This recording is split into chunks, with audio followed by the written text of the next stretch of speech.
பாகிஸ்தான் தேர்தல் முடிவுகள் முழு அளவில் அறிவிப்பதில் இதுவரை இல்லாத வகையில் தாமதம் ஏற்பட்டுள்ளதால் அந்நாட்டில் அரசியல் குழப்பம் ஏற்பட்டுள்ளது. பாகிஸ்தானில் கடந்த 8ஆம் தேதி நாடாளுமன்ற தேர்தல் அமைதியாக நடந்து முடிந்தது. இந்த தேர்தல் நிறைவடைந்ததும் வாக்கு எண்ணிக்கை தொடங்கியது.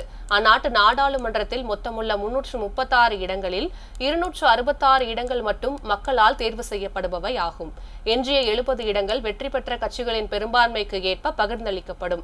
ஒட்டுமொத்தமாக 169 இடங்களை கைப்பற்றும் கட்சியே ஆட்சியில் அமரும் என்பதால் இந்த தேர்தலில் 265 தொகுதிகளில் 4/3 பங்கு தேர்தல் முடிவுகள் பற்றிய அறிவிப்பு வெளியானது.